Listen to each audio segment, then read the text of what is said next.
Vous voyez maintenant à quoi ressemblent mes avant-bras au début du défi de 30 jours. Et pour savoir ce qui va suivre, regardez jusqu'à la fin et mettez un like. Dès le premier jour, j'ai décidé de ne pas me surcharger et d'augmenter progressivement l'intensité. J'ai pris l'expandeur qui était chez moi et j'ai commencé à m'entraîner. Je ne sais pas combien de kilogrammes de résistance il fournit, mais il est d'une difficulté modérée. Le deuxième jour, j'ai fait exactement la même chose. Le troisième jour, j'ai reçu un colis contenant 2 expandeurs. Vous pouvez demander pourquoi en as-tu 2. Tout d'abord, je n'ai pas pu trouver des appareils de 100 kg à l'unité. Il n'avait que des appareils de 60 kg. J'ai décidé que j'avais besoin de plus parce que je suis puissant. Bien que je ne sois pas sûr, non pas que je sois puissant, mais que cela fournisse vraiment 100 kg. Donc si vous connaissez la vérité et si on m'a trompé, écrivez-le dans les commentaires. Deuxièmement, le fait d'avoir 2 appareils d'entraînement garantit que si l'un se casse ou si je le perds, j'aurai une option de rechange. Et donc, j'ai décidé de procéder aux mesures. Plus précisément, j'ai pris le simulateur, les réglé à pleine puissance et j'ai poussé au maximum en une seule fois. C'était difficile avec la main droite car j'essayais sans caméra, mais c'était plus facile avec la main gauche. Mais dans l'ensemble, c'est quand même difficile. Et oui, à la fin de la vidéo, je vous montrerai comment ma force a changé. Le lendemain, j'ai choisi un niveau de difficulté légèrement au-dessus de la moyenne. Donc ce n'était pas facile, mais pas trop difficile non plus. Au cours de la journée, j'ai effectué des entraînements courts. Le lendemain, j'ai continué dans le même esprit. En établissant un niveau de difficulté minimale, je me suis entraîné en prêtant attention à chaque doigt individuellement. Le petit doigt s'est avéré particulièrement difficile. Une prise forte est nécessaire pour de nombreuses personnes, pas seulement pour les athlètes. Par exemple, si vous pratiquez l'haltérophilie ou la musculation, une bonne prise vous aidera à soulever des poids plus lourds et à améliorer vos performances. Et si vous faites de l'escalade, des bras et des doigts forts vous permettront de vous maintenir sur des parcours difficiles. De plus, dans la vie quotidienne, une prise solide vous sera utile lorsque vous devrez porter des sacs lourds du magasin. Et pour ceux qui travaillent de leurs mains, comme les constructeurs ou les mécaniciens, une prise solide garantit l'efficacité et la sécurité. Il est donc utile d'entraîner sa prise pour tous ceux qui souhaitent être forts et confiants. J'ai décidé d'ajouter un nouvel exercice, la suspension à la barre. Malheureusement, je n'ai pas pu mesurer le temps maximum de suspension car la caméra ne filmait pas à ce moment-là. Bien que j'ai beaucoup essayé et que je sois resté suspendu jusqu'à ce que mes bras lâchent, j'essaierai de le répéter la prochaine fois. Mais pour l'instant, je vais utiliser un expandeur. Le lendemain a été très chargé. J'ai commencé à monter des vidéos et j'ai continué jusqu'à la fin de la journée. Pendant les pauses, j'ai utilisé un expandeur. Voilà comment s'est passée ma journée. En commençant le lendemain avec l'utilisation de l'expandeur, j'ai décidé de répéter ma suspension maximale à la barre. C'était la seule barre que j'ai pu trouver, bien que ce ne soit pas une barre de traction. Mais néanmoins, comme son diamètre était assez grand, il était plus difficile de s'y suspendre. De plus, il n'était pas adapté à ma taille. En conséquence, je devais faire des efforts supplémentaires pour ne pas toucher le sol avec mes pieds. Au final, j'ai réussi à y rester suspendu pendant 1 minute et 50 secondes, ce qui est plutôt pas mal. Nous comparerons également cela à la fin de la vidéo. Nous verrons si je peux rester suspendu plus longtemps ou non. Regardez jusqu'à la fin, car je vais rendre les exercices de plus en plus difficiles. J'ai décidé d'entraîner mes avant-bras parce que j'ai toujours voulu avoir une prise forte. C'est une compétence très utile. De plus, j'ai toujours cherché à augmenter la taille de mes avant-bras. J'ai appris qu'il existe de nombreuses variantes de prise, qui incluent la force du poignet, la force de maintien, la force de compression et bien d'autres forces. Comme vous le comprenez, il est impossible de travailler tout l'avant-bras avec un seul expandeur. C'est génial car les entraînements deviendront plus intéressants et variés, et les vidéos plus captivantes. De plus, en utilisant différentes prises, nous travaillons différents groupes musculaires, par exemple les extenseurs du poignet, les poignets, les doigts, etc. Pour ne pas me limiter à seulement 2 exercices, j'ai pris un sac à dos et y ai mis 2 haltères de 2 kg. Après cela, j'ai commencé à effectuer différents exercices.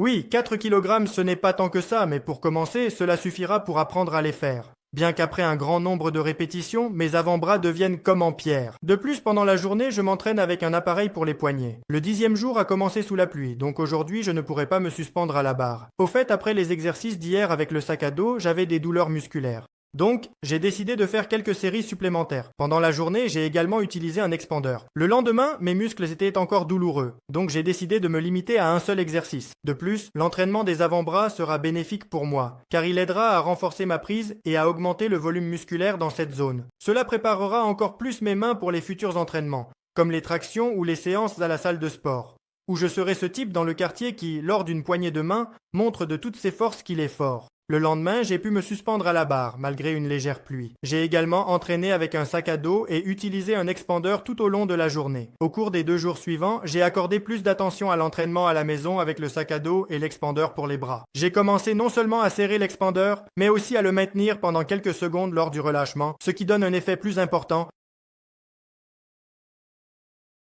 Au 15e jour, je suis sorti dans la nature. J'ai utilisé un élastique de résistance et j'ai fait des tractions à la barre de traction. Le temps était très agréable. Il est également important de ne pas oublier l'échauffement pour éviter les blessures. Le lendemain, j'ai recommencé à me suspendre à la barre de traction et j'ai maladroitement installé la caméra. En fait, je suis debout, mais en réalité, je suis suspendu, croyez-moi. Ensuite, je suis passé aux entraînements avec un appareil de musculation manuel. Au 17e jour, me suis fait un exercice avec un sac à dos. Au début, j'ai pensé que les poids n'étaient pas suffisants et qu'il était temps de les augmenter. Mais après quelques répétitions, j'ai compris qu'il était probablement encore trop tôt pour cela. Et voilà, une nouvelle étape est arrivée. J'ai compris qu'il était temps d'ajouter de nouveaux exercices. Prenant un bâton en bois, car je n'avais pas trouvé de corde, j'ai utilisé un câble pour moniteur. J'ai attaché un sac à dos avec des poids. L'essence de cet exercice consistait à enrouler le sac à dos autour d'un bâton, puis à le soulever lentement et à le relâcher. Après avoir effectué plusieurs séries, j'ai ressenti une forte fatigue, car je ne m'attendais pas à ce que ce soit aussi difficile. Les avant-bras et les épaules ont été sollicités. J'ai fait des exercices avec un sac à dos et un élastique de résistance. Le lendemain, je me suis préparé un milkshake et j'ai continué à faire les mêmes 3 exercices. La partie la plus difficile reste toujours d'enrouler le sac à dos autour du bâton. J'essaie de m'entraîner à la fin de la journée, car mes bras sont très fatigués après un tel travail. Pendant mes entraînements, je n'ai pas accordé attention à l'alimentation. Je mangeais des aliments ordinaires, des céréales, des légumes et des fruits.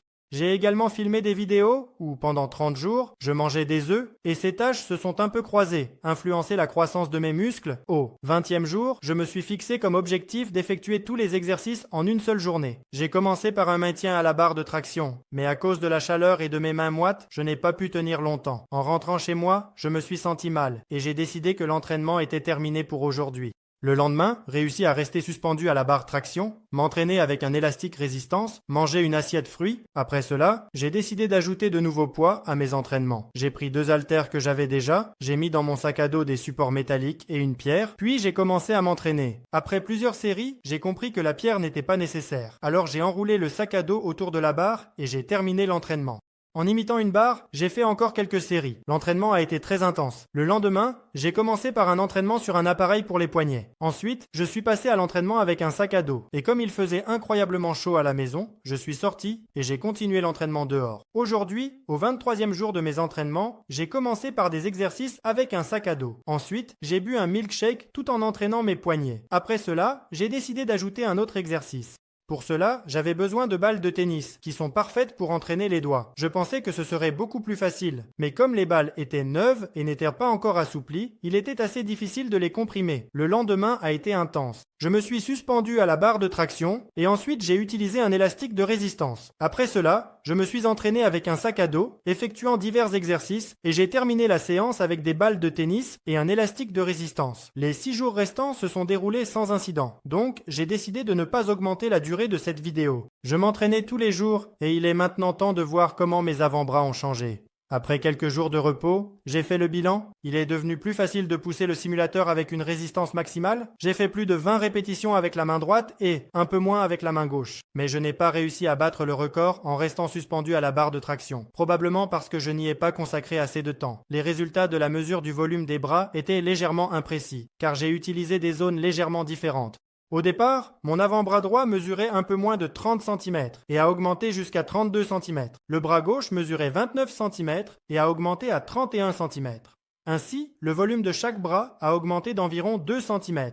Visuellement, bras ont plus définis, les veines visibles et la force de préhension s'est considérablement améliorée. Eh bien, c'est tout. N'oubliez pas de regarder mes autres vidéos et écrivez dans les commentaires quel format de 30 jours vous aimeriez voir sur cette chaîne. N'oubliez pas de vous abonner à mon Telegram et à ma chaîne YouTube. Abonnez-vous de tout cœur partout où c'est possible. À bientôt.